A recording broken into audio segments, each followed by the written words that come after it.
In this second lecture, we'll take a look in more detail into the practice of recruiting talent. Once you've completed workforce planning that we talked about in the last lecture, and you've identified that there's a need to find external talent, that's when you'll begin the recruitment process. Recruitment activities are designed to attract a qualified pool of job applicants to your organization.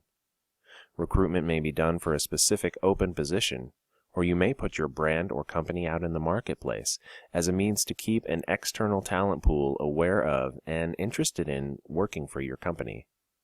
Regardless, the steps in the recruitment process for an open position include advertisement of a job vacancy, preliminary contact with potential job candidates, and initial screenings to create a pool of qualified applicants. Jack Welch, the venerable past CEO of GE, said it well. Nothing matters more in winning than getting the right people on the field. He goes on to say, quote, "Every employment decision either detracts from or it adds to the quality of the workforce. What employees bring and are capable of becoming affects the organizational value.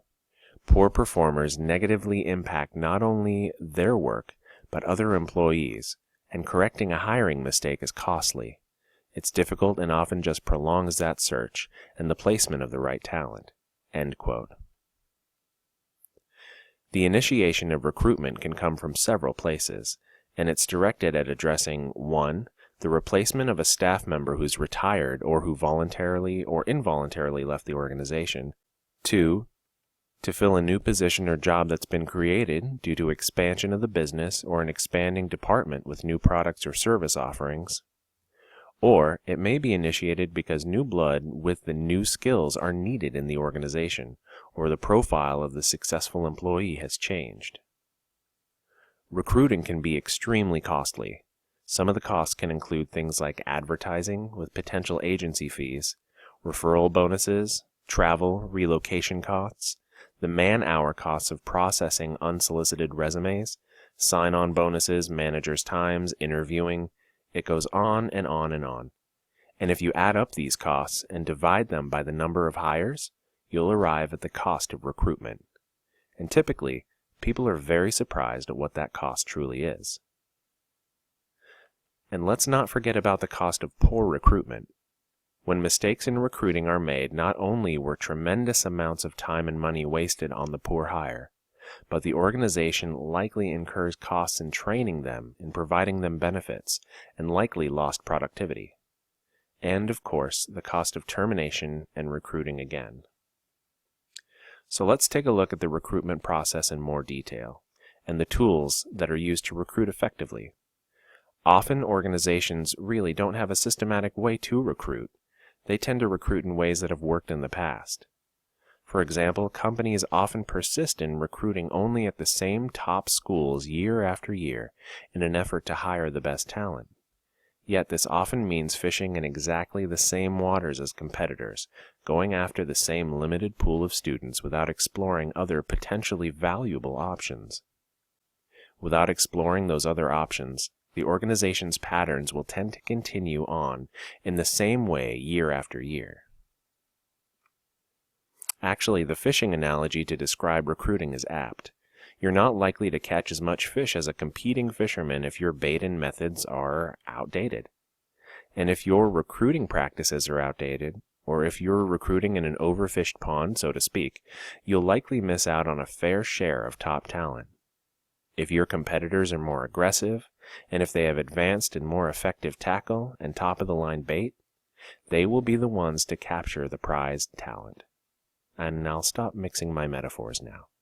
So let's take a look at some techniques that leading employers are using to differentiate their recruiting pools, to enable them to attract the type of talent that their organization needs. Cisco identifies people a year in advance. They are constantly searching for and identifying people that they feel would be a good fit in their organization. And they use what can be called push technology to send newsletters and other recruitment information out to prospects. Cisco keep themselves out in front of talent, and that might be what's needed when the candidate decides to move on to another organization. Cisco also identified the professional desires of their top talent which included pay at risk and the opportunity to work with the best in the company. So that's what they showcase in their push technology recruitment efforts. They highlight those attributes in their newsletters, for example, to capture the attention of the talent they hope to attract. HR and managers should consider their organization, what makes sense to highlight, and in what capacities. We've seen significant changes in the way companies conduct interviews as well. For instance, remote interviewing has become more and more mainstream, and some companies conduct video interviews. From a cost efficiency basis, and to better accommodate the needs of both hiring managers and candidates, it makes a lot of sense.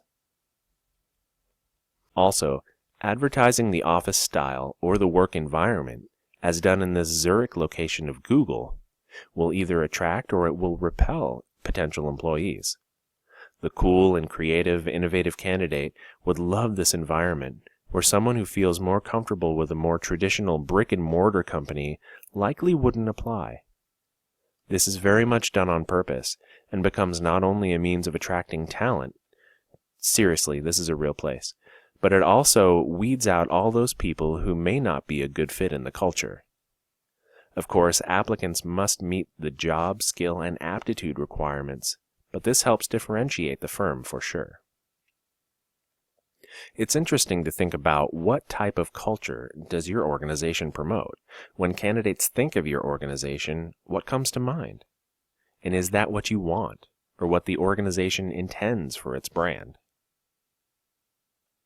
Some employers are using the media to advertise. Zappos published 300-plus employee anecdotes about what it's like to work for the organization. Zappos' company website features a culture statement that explains, quote, "We want people to express their personality and their work. To outsiders that might come across as inconsistent or weird, but the consistency is in our belief that we function best when we can be ourselves. We want the weirdness in each of us to be expressed in our own interactions with each other and in our work." Unquote. This gives candidates good insight into their organizational value set at Zappos. Another example is Tom's Shoes, which famously gives back to the world community. That's both a brand awareness and an applicant draw that potentially fits the candidate's value sets. Many potential employees want to work for the organization for personal value reasons. Other organizations have applied for awards such as the Best Company to Work For, and Fortune magazine publishes the top 100 and the bottom 100 companies to work for. And certainly if you're at the bottom, it's going to be a lot harder to recruit for top talent.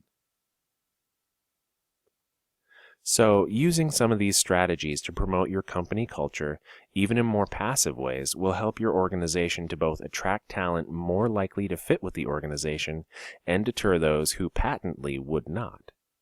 It's a way to let candidates know what's important to the company. But, of course, like any culture or mission statement, the real test is how the statement plays out in the day-to-day work. And we'll talk a bit more about that when we get into employment branding.